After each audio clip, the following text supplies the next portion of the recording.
Hello, this is Lisa LaRose here on Connect to Love on PRNFM, and I am joined by the incredible Michael J. Russ. Welcome, Michael. I am so excited to be able to talk to you today. I just want to say welcome and it's so interesting because we have been chatting, and yesterday I wanted to share with you, I met your brother from another mother. And I'll tell you, I walked into this restaurant, and this man had the most dynamic smile, and I could feel his energy, and I thought, oh my gosh, this is what it would be like to meet Michael J. Russ in person, because it was interesting because we ended up chatting. He was kind of laughing because he had all of these things that he ordered on his table. It's a real small, intimate restaurant, and so you can't help but see what somebody else is eating. And we started chatting. And afterwards, I said, what is it that you do? And he actually does sound healing and therapy. He'd worked in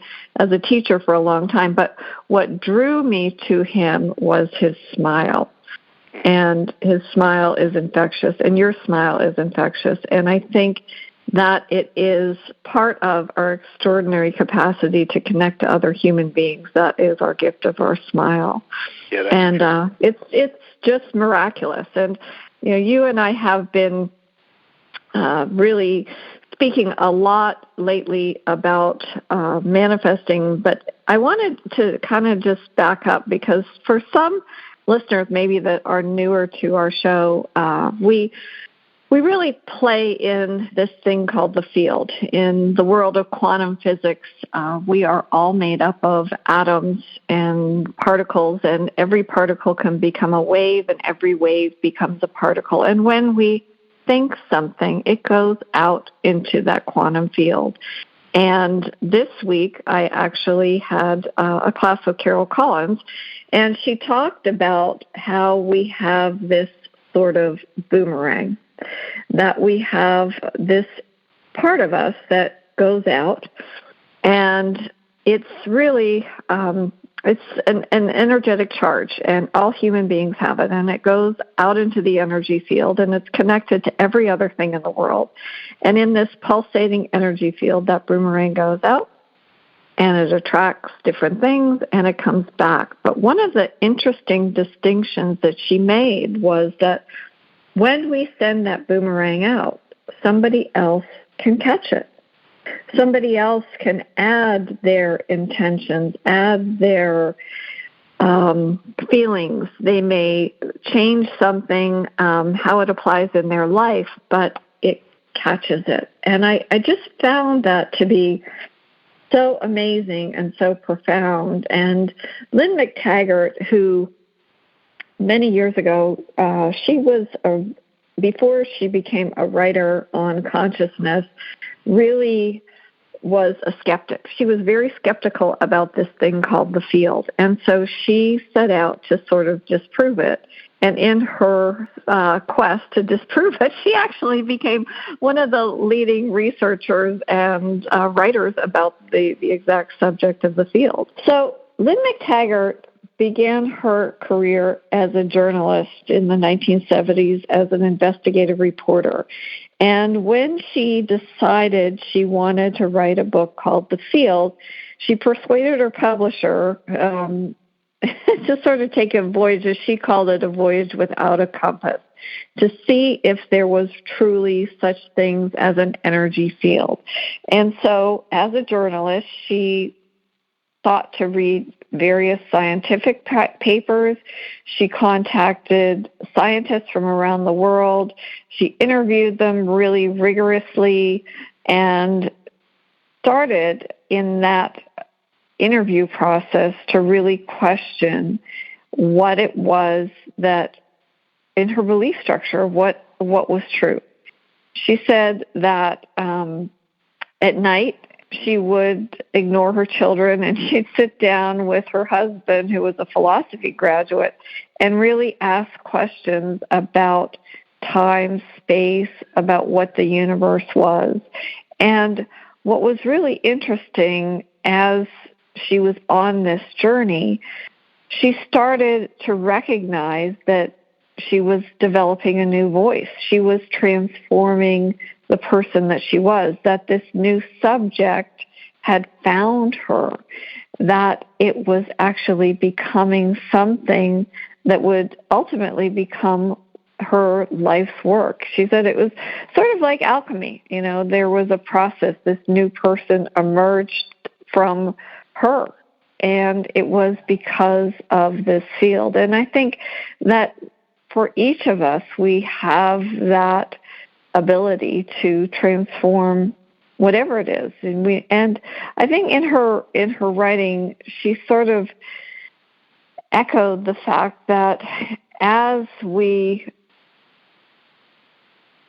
embody and embrace what we call the field, that there are amazing changes that can occur. And she found that it was going to challenge everything that she believed in, all of her assertions about herself and the world. And I think that that's sort of what's going on right now, Michael, because I think a lot of us are really wrestling with what's true. The world in front of us is seemingly disintegrating. There's a lot of things that are challenging us, and it really has a lot to do with how we're going to process that and really absorb what it is that we want to have unfold in our lives. So one of the books later on that she wrote is actually entitled The Power of Eight, because what she found was that one person could send their thoughts out into the field and miraculous things could happen. But when you gathered people together in a group, in an intention, they would send all of their thoughts out and things would change.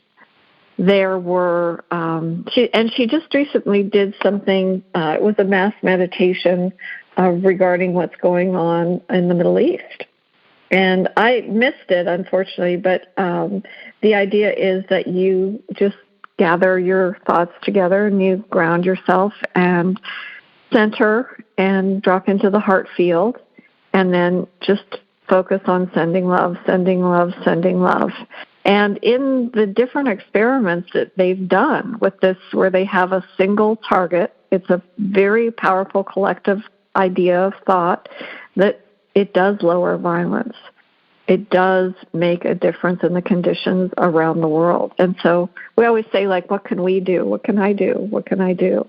Well, it's the quantity and the quality of those thoughts that really make a difference. And I'd love to hear what your thoughts are about that, Michael, because you are very good at sending out very positive thoughts into the field, and I feel them. I found your brother yesterday. A vibrational match. You met my real brother, and I'm going, wait a minute, hold on a second. Or my other good friend down in Atlanta. It's mind blowing. I have to dig a little deeper into this. When we have Carol on the show next week or the week after the next show or two, we'll have to ask her about to kind of ask the teachers to elaborate on this boomerang effect, so we can get it firsthand and deliver it to our listeners firsthand. However, just as I'm sitting here listening to what you're saying, I'm thinking about a friend of mine who was part of the meditation group of monks, the monks that are here in the United States, operating out of, they were, I believe, in Ohio at one particular point in time, or it could have been Kansas, but I think it was Ohio. There's the Drepung monks, Tibetan monks that are in Atlanta, associated with Emory University. That wasn't the one, but I'm sure the group was the same. But it was a group, and I had a conversation with him because he was the son of a client of mine, and he was originally in California, and then they had moved to the Midwest, and he said they spent a lot of their days collectively meditating, focusing thought energy to good thought energy to various parts of the world. And he talked about an experiment that they did that was directed at various cities, and I think I read something like that as well. To reduce, it was an experiment to see if violence could be reduced by this process of getting together collectively, a group of people meditating, sending positive, loving, joyful, and happy energy to a specific place. And they had an address and a picture of where this was, section of town, whatever. And they envisioned it in their mind, and they just blanketed it with thoughts of love and joy and happiness. And there was a noticeable reduction in criminal behavior, aggressive, negative behavior. And that's what I thought of when you said, send out your thoughts so other people can sense them, of course, and directing a cohesive thought at the Middle East, love. And I tell people all the time, I said, there's always, I stand by this, there's always a positive response to absolutely everything that goes on in your life. There's always, you might default to a negative response initially because that's out of habit or a social norm, and because, you're not supposed to, I'm not talking about laughing in the face of a 9/11. I'm talking about what would you do at 9/11? The positive response simply is to sit down and blanket the entire area and its people with a white light of love, a loving energy. That's what you can do. I mean, you can't stop the event from occurring. You can get on a plane and go to the area, but that's not really feasible. You're not a first responder coming from some other area. That's not your job. It's not your mission in life. So what can you do if you're across the country or across the world and you hear about something like what's going on in the Middle East right now or what's going on in Ukraine? You can simply sit down, take time to focus your thoughts, loving thoughts, caring thoughts, empathetic and compassionate thoughts on that area. You can actually go look at a map of Ukraine or of Israel or of Gaza, Palestine, the Palestinian territory, whatever. You can do that. And you can literally see it in your mind's eye and see it being blanketed in your mind's eye by your own loving energy. And that is a positive response. That is doing something. Of course, you can also send money to organizations, NGOs that help. That's another thing you could do. Write a check, whatever, put it on a credit card, whatever you want to do. That's also a positive response. The negative response is to allow that event to relinquish your light of happiness and love and joy and fun for life, and what you expose yourself to every day. It's interesting because I was thinking about this on a drive I took yesterday about we're supposed to find joy in what we put our attention on, what we're exposed to, what we witness. And it kind of goes like this. So you're walking down the street, you see a bench, you see a bus, you see a person, you see a tree, and what would you do normally? You'd probably, if you were outside of your own thoughts, judgment usually comes to mind.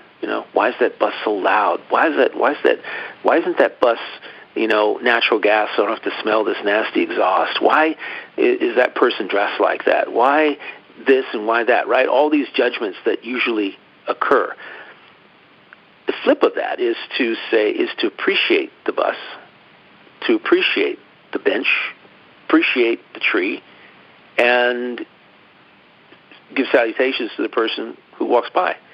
Hello, how are you?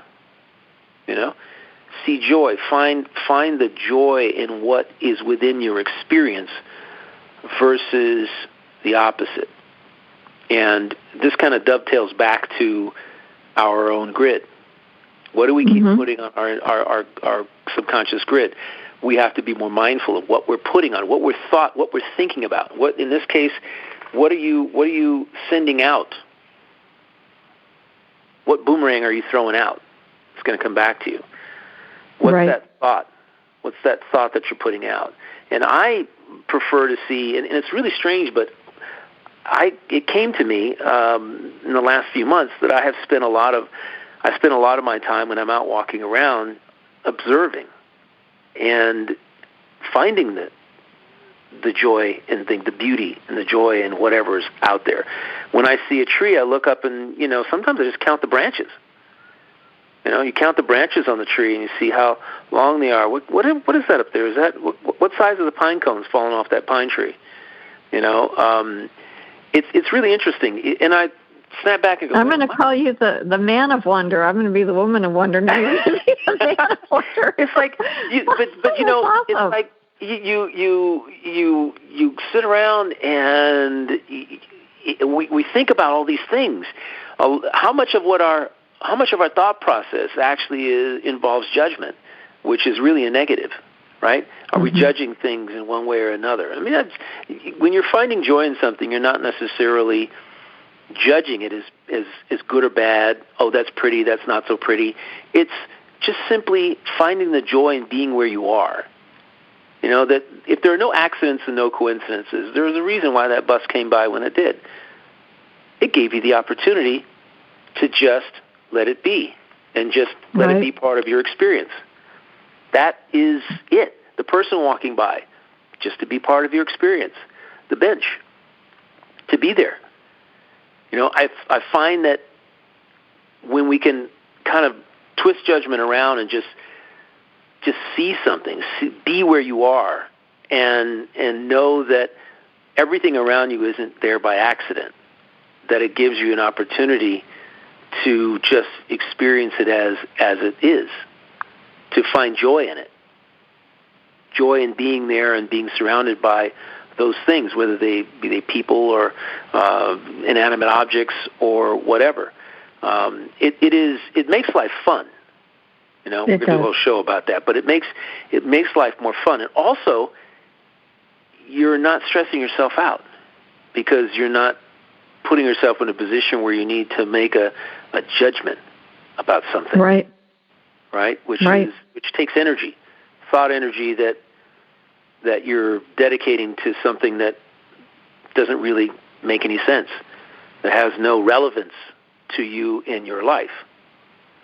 It's kind of a deep subject because you can go on and on with it. No, you're absolutely right, Michael, though, because it's I think in being, and that was actually one of my messages many years ago, just to be. Like, it's not even like I have to do. I just have to be. I have to be in this world. I have to just be. And I think therein lies the wisdom. It's about loving and trusting the decisions you've made, not second-guessing yourself, and just understanding that everything unfolds perfectly and how things just unfold. I had an unexpected guest this week, and it was a delight. She came in to see another friend up in the mountains, and then there was going to be a snowstorm, and she was a little bit, she's from the south. She didn't want to really get it in the snowy mountains, and I said, just, come and stay here, come and stay at my Airbnb. It's wonderful. And it was a delight because I got to see her, and spend time with her. But we were sitting there, and we were talking about another friend and this particular healing session, and she said, "Wow, that sounds really wonderful." And I said, "Well, hold on a minute." And I picked up the phone, and I dialed this woman, Regina, and I just said, "Hey, do you happen to have any openings for tomorrow? I have a friend in from out of town, and she'd really love to experience your work." And she said, "Yeah, I have something open at 1." And it didn't really occur to me until after my friend Grace said to me, "Wow, that was really amazing. Like, we didn't even, and you just opened that up, and oh my gosh, and I'm so grateful." And it was fantastic. I drove her there. She had a wonderful experience. We were going to go to this one place to have some lunch afterwards, and it's turned out that they weren't open for dinner quite yet. There was kind of like between the times. We sat down and had a cup of tea. I said, "Well, why don't we go to this other restaurant then?" And that's how I met your brother from another mother with the beautiful smile. I mean, he had your energy. I mean, it was so interesting that for me to have that experience and then to find out, well, here's somebody else in healing. And he was so eager to share all of the wonderful things that he did. But I think that when you allow yourself to follow your heart, to just be in that space of whatever is going to come in and allow, that's when harmony and magic and all of these wonderful things unfold. And I wanted just to mention, because we have talked about this before, which is the Heart Math Institute, because like Lynn McTaggart, a lot of people are very skeptical about this thing they call the field and how it really works. Now, the Heart Math Institute, which is heartmath.org. So for any of our listeners here on PRN-FM that might be interested, you can go and really find out about the hardcore science and some of the experiments that they do. But their vision, and I just love it, and I just wanted to read it, it's just, their vision is a kinder, heart-centered world where we can care for one another and live harmoniously in peace.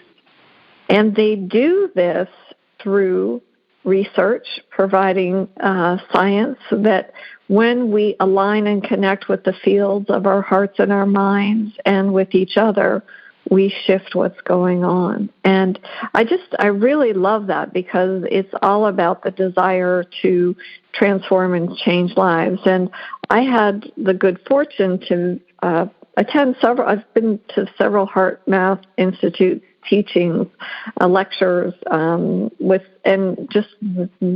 just blown away by the research of what happens when you drop into the field of the heart. And part of what inspired them, they have these sensors all around the world. And on 9/11, they were expecting something to happen, but not all over the world. And at that moment, when those planes hit the Twin Towers, they saw this huge spike in the energy all around the world on all of these sensors, not just in the United States. And what was at that moment?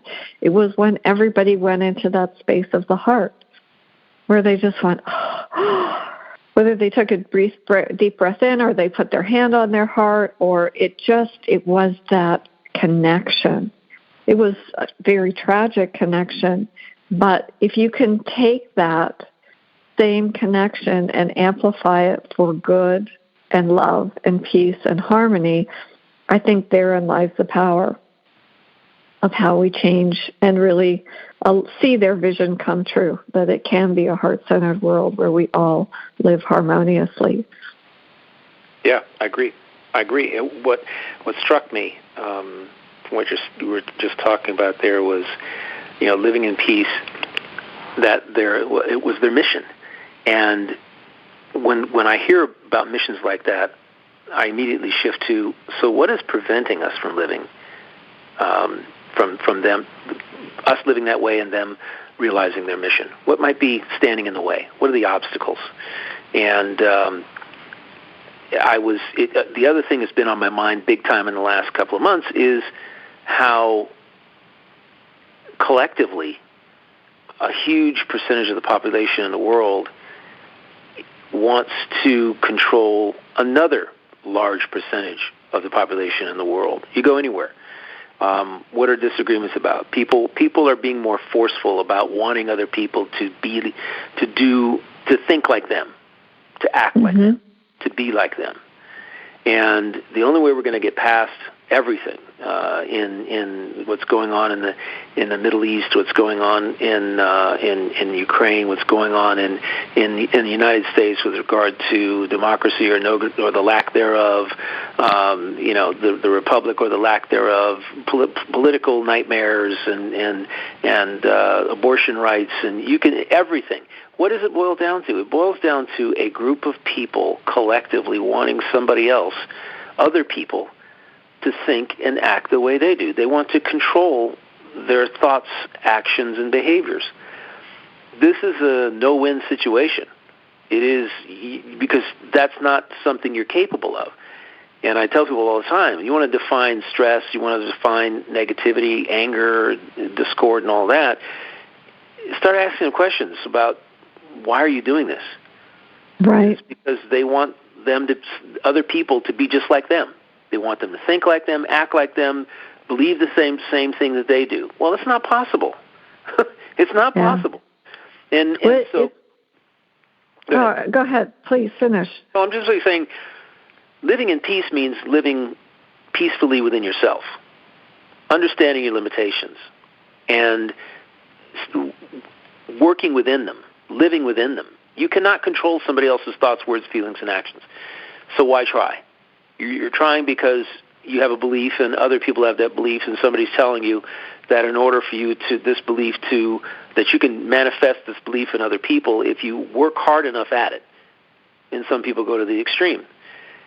Point is, living in peace, you can live in peace. It's easy to live in peace. You just have to give up trying to make other people do what you want them to do. That's my, right? Because that is at the heart of most disagreements. I'm right, you're not. I want you to think like me. I want you to believe what I believe. Whether or not it's factual or not isn't really the point. The point is you're working really hard at attempting to get me to believe what you believe, and that isn't going to create peace. That's going to create disharmony. Right.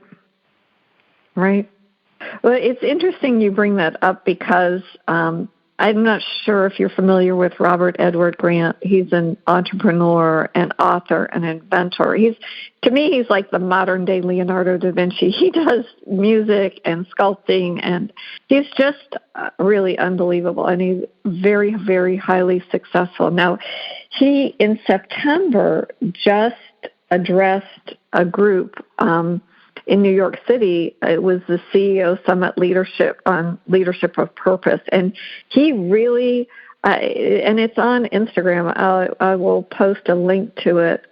It was really amazing. It was a speech calling for systemic change because he said, and he used the word overlords. He said, do we really need these corporate overlords? And he said, I was one of them.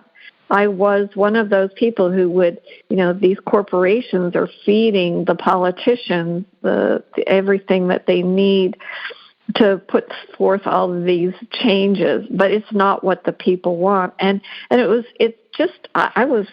just blown away by it. And what's really interesting about Robert is he just explores so many different things, mindfulness. He's traveled around the world. I mean, from where he has evolved in his journey. And I think that's a really powerful metaphor for each one of us. It doesn't matter where we were 10 years ago, 20 years ago. Nope. Whatever. Or last week. We can all begin again. We are given these nuggets of wisdom and we go, wow, I never knew about that. Let me go find out more about that. And that's one of the things that I know you've been doing with, and I've been doing with the classes with Carol. And a lot of the different people that I'm connecting with, it's like, wow, what was that book that you just told me about? And okay, I didn't know about that. So what's this? And it's, I don't know. I mean, I think there's a real thirst for knowledge, which is exciting to me. I agree. I love it. And one of the things that came to mind when you said that was that people are, it's just somehow human nature that you really don't want to change the way you think.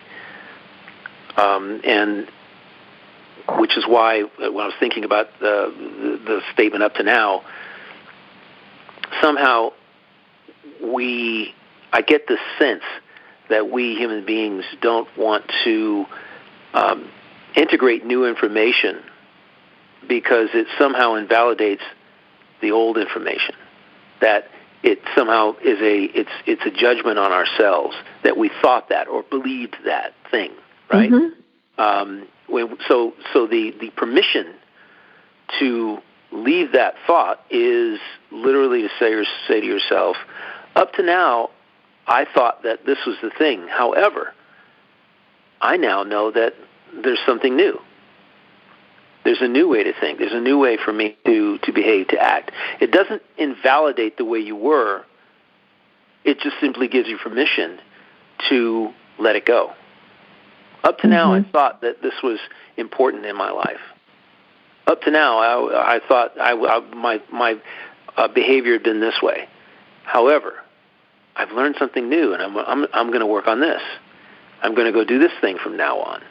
Let's that other thing go, and then you just literally can now give yourself permission. That is literally that statement, giving yourself permission to let it go and to change in a different direction. There are some of us, like you and I, or whatever, we come across something, and I live by Rumi's, the next thing I learn could change my life in an amazing way. That's the way I live, is that thing I learned, that article I just read about that archaeological site or that person I had a conversation with. I'm always on the lookout every day for that thing. Some days it comes, some days it doesn't. However, I'm on the lookout for that information, and which is why this show we do here on PRN-FM is so intriguing to me, because I'm always being exposed to information that is different, that is unique, modalities that actually work. I'm interested in what works. When someone shows me something that a modality, a healing modality that for somebody who had a serious illness, the question to me is, how can a healthy person adopt that modality to actually prevent what that person is going through, right? It's not that I need to change in some way. It's that I'm seeking positive change. I'm seeking to better myself and better my habits, right? And I do the same thing when I play golf or when I, go bowling or whatever. It doesn't make any difference. I'm always seeking that little thing. Sometimes it's serendipitous when if I turn on the Golf Channel and I happen to see something for a second or two that is somebody teaching somebody something. It's not by accident. There's something that it makes me think a certain way, and then I go out and then I shoot an extraordinary round of golf by using that tip. And that's kind of I guess it's kind of but imagine that, take that away from a sport and take it into real life and the ramifications it can have in life when you approach life from that perspective, from the perspective of what am I going to learn today? What am I going to be exposed to today? And as Carol and the teachers would say, what is my guide going to expose me today that's going to get me closer to that which I'm wanting? Right. So the thing you think is serendipity isn't serendipity. It's actually in line. Could you repeat that again? Because that statement is really powerful, Michael. Which one? About serendipity? Well, about what it is that we're wanting. Getting closer to what we're wanting. So literally, serendipity is, we look at it, it's a coincidence or whatever. Serendipity is that thing that occurs that is in the exact right moment of occurrence. In terms of it's connected deeply to your thoughts or something that an intention that you had for yourself. Like if I intend to go play if I've got something going on in my game, like my putting, it was on and then it was off for like a month, and I'm like 4 rounds of golf, I'm struggling. I'm shooting a higher score, up in my high average, instead of what I know I can shoot. And the difference for me is like 4, 5, 6 strokes. That's all it is. 4, 5, 6 strokes. For a lot of people, it's like 20, 30 strokes. But for me, the better player you are, the fewer strokes and the more management you have to do. So I'll look at it this way. I change one. I see something. I see somebody doing something, and then, oh, wait a minute. It sparks a thought in your head. You see something. You're exposed to something, and the timeliness of it is absolutely perfect. You don't know why, but you're grateful for it, and you go try it, and it works. And as I was saying, is that away from golf and just in life in general, you have these serendipitous moments. You're thinking something, you're wanting something in life, right? And you come across somebody who's involved in exactly what you want. You're thinking, oh gosh, what a coincidence. No, it's your guide literally helping you, putting you together in a moment with helping you get what you want, bringing you closer to that which you are wanting. That's what it is.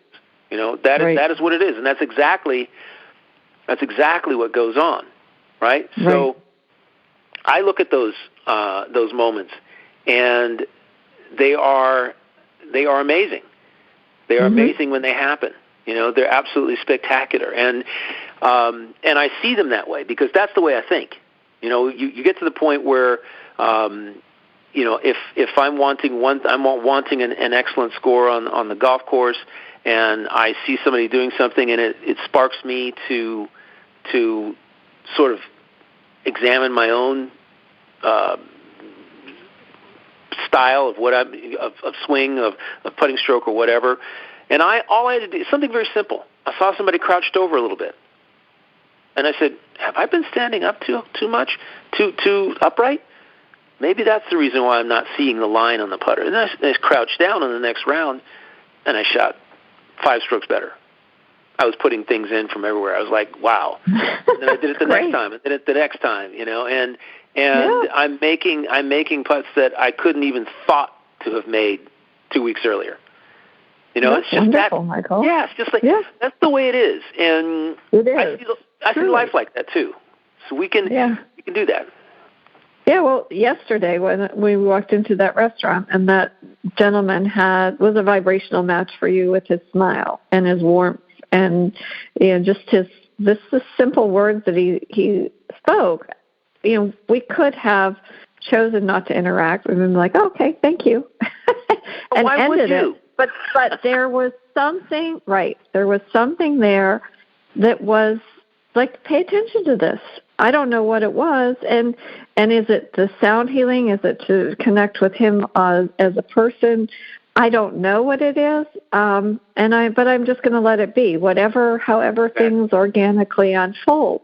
Now it was interesting because when he was leaving, I turned to say goodbye to him, and I said, what was it that you were eating? He said, well, I'm vegan. He went into the different things, and then he shared how he had been a teacher at a performing arts school and now was doing sound healing. And I thought, how interesting. And he gave me his card, and I gave him a card as well. And who knows, it doesn't have to, it just is a meeting in time. So if I look at his website, is there something that sparks the next doorway? And things, I think, start to show up like that. It's like, okay, well, pay attention to this. And it's sort of like those stop signs, if you've ever been on a street where there's a lot of stop signs. And sometimes even your intuition, Michael, you have shared this before, you may come to a light and the light says green, but guess what? You're paying attention to your own inner guidance, and your inner guidance is saying, no, wait a couple of seconds, and somebody plowed through the light. That goes through the red light and would have caused an accident. So you're constantly calibrating, and I think that as we start to do it, it's not like you're consciously like with a notebook. Okay, well, let me pay attention to this, and okay, this and this and this. No, you're tracking it. And one of the things that the collective said that was really powerful was like every 17 seconds, and I thought it was interesting. They quantified it. But everything, 17 seconds, we're sending things out. Things are coming back, 17 seconds. So how are we using that 17 seconds? And I thought, wow, that's like amazing. But how many thoughts, like when we pull back and go, oh, well, I remember that from before, and it pulls up a memory where maybe it wasn't a pleasant memory, but how do you pivot on that, and how do you shift so that you're bringing in more quality and more quantity of what you want to bring in.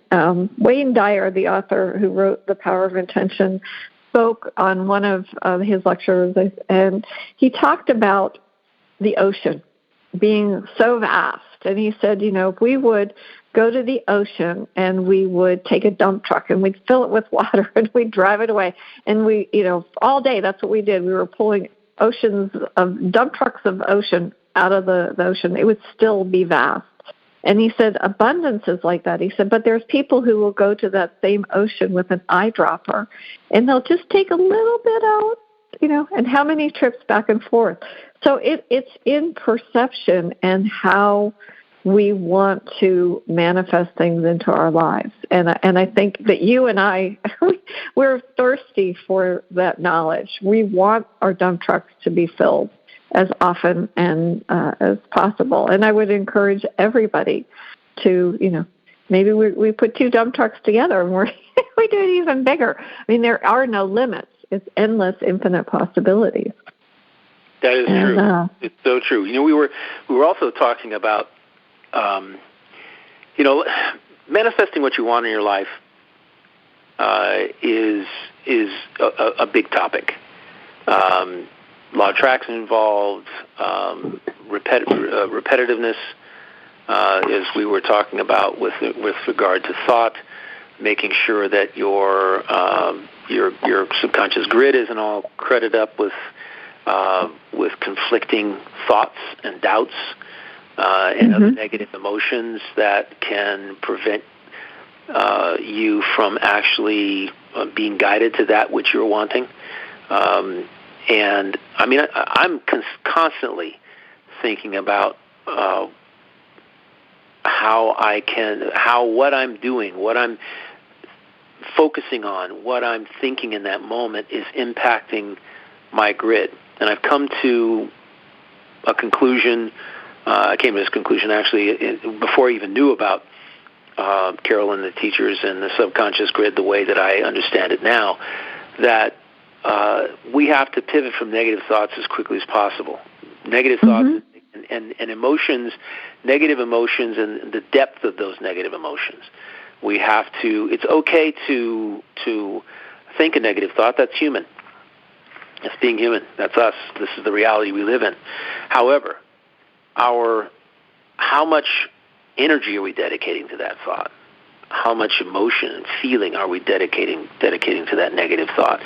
That is the question we want to answer and make sure that we're not dedicating huge, because you can see something, it'll still end up on your grid, but it won't have the impact. It can be overpowered by something positive. I think it was, I've written a couple of books on self-talk, but there's another author, Louise Hay, wrote a book about self-talk, and some other people. And, you can heal your life, right? Right. You're right. And your conversation, words have such incredible power. We've talked about the bubble, how what we think and what we say goes into a bubble and goes out into the universe, all right, into the various dimensions, and it never really goes away. It begins to manifest.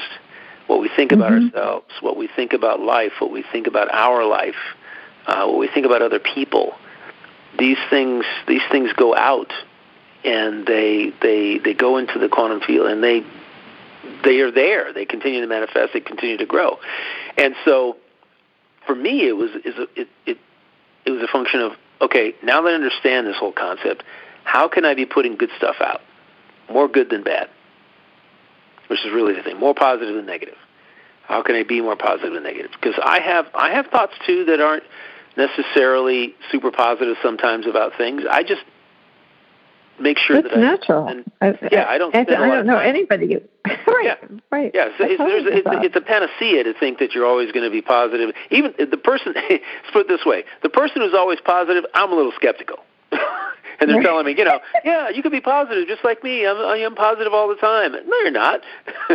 You're not positive all the time. You're humans, which means that you have to deal with life. You can be positive, but the question I ask him is, okay, do you still have both your parents?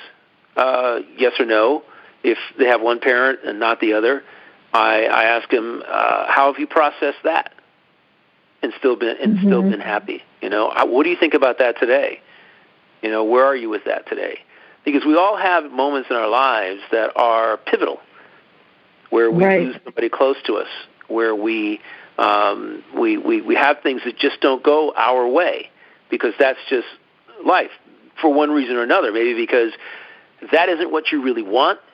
It just happens to be what you think you want, but it's not really what you want, because you keep telling yourself you want the other thing, but this thing will do for the moment. And so when it kind of falls apart, Do you beat yourself up about it, or do you go, oh, now I have time for the thing I really want? You know, I mean, right. We are all human, so we all have to deal with things. So it's not a function of eliminating negativity altogether or negative thought. That's not going to happen. It's not a practical thing to even. It's not a practical goal. It's not a practical mission. What you want to do is make sure that the negativity is minimal in terms of emotional investment, and that you pivot away from it as quickly as possible. As the teachers would say, I'll step outside and count the trees count the branches on the pine tree. Right. Do something. Right. You know, I look at my watch and go, God, you know, I really do like this watch. I like the way the numbers are big. I like the orange band because orange is my favorite color. And I like the way that the hands glow in the dark. And I like the way that, you know, it's like you whatever thought you had, whatever emotional reaction you had to something that really had nothing to do with you because it was an indirect event.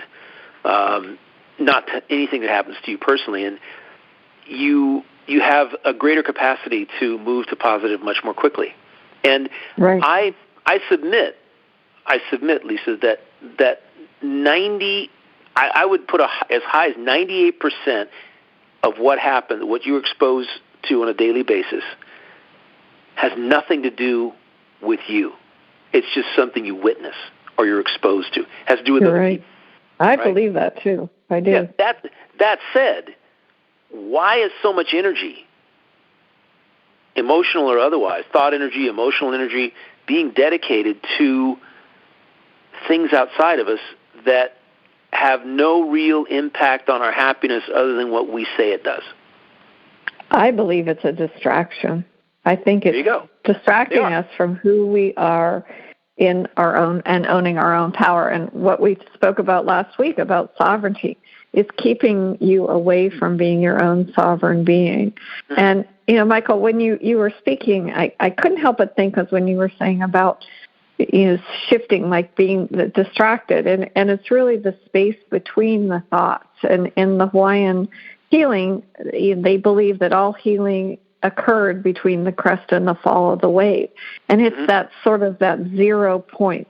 And so I think that when you pivot or you distract yourself, you're like, you have a thought that is the opposite of positive. And instead of going to B thought that is also the opposite of positive, you find that 0 point where you can go, wow, oh my gosh, did you see that cloud? That cloud looks like a whale.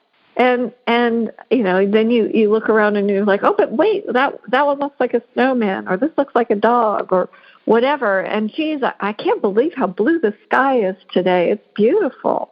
It really is great to see the sunshine. And soon you forget what were those thoughts about, or you can't really find the point of connection or the emotional tie that goes along with it. And I do believe that people watch the news, it's about distraction. It's about that programming. It's why they call it a programming. And you need to really disconnect from that and go back and say, well, that's what I'm being fed, and this is my belief. And I have to just share this with you because I was completely laughing. I live in the Northeast, so it's cold, and it was August, and I started hearing, this is going to be a really bad winter. This is going to be a really bad winter. Farmer's Almanac said, we're in for it. You know, this is going to be a really bad winter. I'm like, no, I don't think so. I don't think so. I'm just, you know, I'm looking for the woolly caterpillars because I know that when I see a lot of them, it's always going to be a mild winter. So I ran into somebody the other day, and he happens to work outside, and I said, I guess you're gearing up for winter now. He's like, oh, well, no, it's not going to be a bad winter. I just watched it on the news. We're going to get an El Nino. It's totally not going to be a bad winter. And I thought, wow, fantastic. We just shifted that consciousness, that belief. And here it's going over the airwaves, so the more people can tune in to the programming. I'm happy if it's less snow for me to shovel. I'm grateful because I'm just like, no, I wasn't going to anchor into that, and that's true. I wouldn't do it. I have to simply tell you that I did a whole show about this on my Life Moves podcast yesterday about this idea about how to be happy and the whole concept of what it takes to mitigate the things that keep you from being happy, and thought viruses are one of them. So the news is constantly putting out thought viruses, constantly telling you that it's going to be this way or it's going to be that way. Watch out, it's going to be a big, down here where I live, it's going to be a big hurricane season. There's going to be 26 named storms, NOAA says, and 5 of them will be horrific, So what was it? It was one that was really bad. Maybe 2 that one was really bad and one that was sort of, so-so. I gave this example of me standing on the first tee of a round of golf and playing with somebody that I haven't played with before, and they talk about how windy it is and how the wind is really going to impact our game today, and that's only if I say so. I've played under windy conditions, 20 miles, 30 miles, and played really well, right? The issue is if I decide to believe what I just heard, because that's my choice, I can believe what I just heard, it will impact my thinking from that point on. I will be fighting against something that may not be a problem, but I've made it one, right? So snow coming down, you always have a choice about whether or not to believe what you hear or not. Is it going to be a terrible day for whatever? Here's what I think. Yesterday it was windy and it was cold, right? It was windy and cold here. It was only going to be a couple of days of windy, cold here. North front, the front that came through and iced you guys up, it reached all the way down here. And, for us, it was windy and chilly. Fine. Did it stop me from doing anything? Not really. I'm not going to sit outside because it's not sunny, it's not great weather, but I'll find it gives me an opportunity to do something fun inside, right? Instead of going out on the patio and hanging out. I'm not going to burn a fire, it's too windy. It might be cool enough, but too windy to do it. So, we'll be inside. Let's watch a movie. Watch a great movie on TV that had an awesome ending. So there's always, we can say, I think you said it best, and this is a great response to a thought virus. Wow, that's interesting. Remember that one? I just thought about this. You said this before when we were talking. I'll set the stage here for our listeners, but you were telling me about a response that you have to things, which I think is absolutely brilliant. I had never thought about it before, and now it's it's going to be my next new favorite thing. Great. Because it is so absolutely brilliant and simple. It's kind of like up to now, like I use up to now, and that was the example I gave you to pivot. But I've always said, if 98% of what happens outside of us, if we don't want to make an emotional investment in it, and you always have the choice of sending positive light and love and energy to other people's misfortune, which is happening for a reason that you still are never going to understand. That's the one thing that I always remember. That car accident, as tragic as it was, it happened for reasons that we are never going to understand and know. So why not just send them love and light and wish them well? Wish if they passed on, wish their soul well in terms of ascension, and keep going and say, wow, wasn't that interesting? Wow, isn't that interesting that happened at that time in that place? Wow, okay. It doesn't. It's a ideal 3 words. Wow, that's interesting. 3 words that literally define detached involvement. That is a phrase that is right in line with detached involvement, something I talked about in my book that I've been practicing for years. Detached involvement, not investing huge amounts of negative emotions and feelings and thoughts into things that are not directly happening to you. Things that otherwise would not impact your happiness, but you're making them do that by the investment that you're making in them. And instead saying, wow, that's interesting. Yeah. Guy hits a bad ball off the tee right in front of me. Instead of thinking, wow, why did he do that? I hope I don't do that. That's not what you want to say. No. You're right. Sure. You want to say, wow, that's interesting. whoa, what, you're going to have to deal with that, pal. I'll stand up there and I'll be in my own head and I'll do my own thing, right? Mm-hmm. Other people's misfortune is other people's misfortune for a reason you will never be able to understand. That's the one point I always like to get across to people. You don't know why someone got sick. You don't know why they got COVID. You don't know why they passed away. You don't know why they did, where they did it, when they did it. You know, this past week, the gentleman who was on Friends passed away at 54 years of age. Yeah, Matthew Perry, sure. Matthew Perry. And so the whole world is mourning for his loss, which is not a problem unless you're allowing it to interrupt your day-to-day happiness. Then it becomes a problem. You know, I would say it was Doreen Virtue that simply said, when you pass every hospital, the best thing that you can do, it wasn't her, it was somebody else who said this. A gal, 40 years ago, I had a reading from this gal, and she said, the best thing you can do when you pass a hospital, please, when you pass a hospital, is to wish the souls, just look at the hospital and just simply, briefly in your mind, wish those souls a wonderful passing, a wonderful ascension. That's basically, for all the souls that pass on. Wish them well. Wish them a wonderful ascension into the light, a safe, a quick ascension into the light, basically is what she said. Mm-hmm. Love. Yes, send them love. Yeah, and so... Quantity. Yeah, quality. Yeah, the quality. Love. It's not quantity versus quality. It's quality. It's quality. It's the quantity of quality, I think. I like that. Tongue twister. Say that 5 times. Yeah, but it is. It's the love and the trust that you put in the process, just being and just saying, okay, this is what I can do. I've got this really powerful heart that sends this amazing field out, and I'm just going to find something to love on.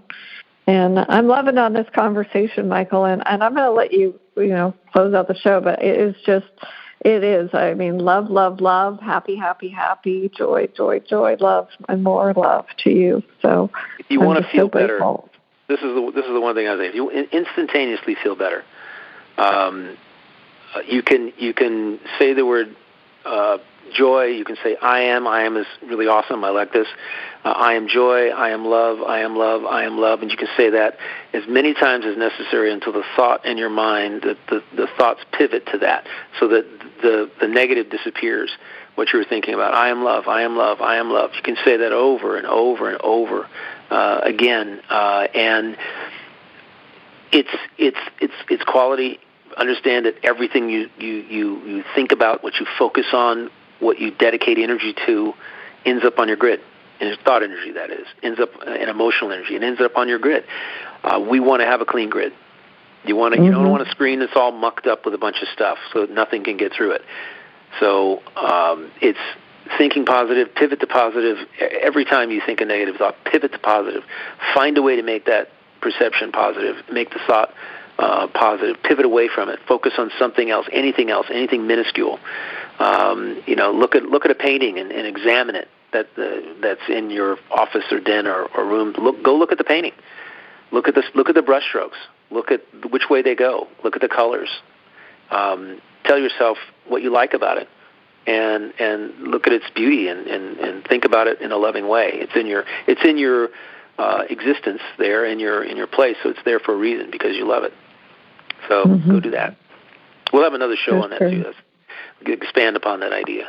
But thank you, listeners. Thank you. So grateful, and thank you to all of you who tune in from the UK, Ireland, Grenadine. Where else, Michael? All over.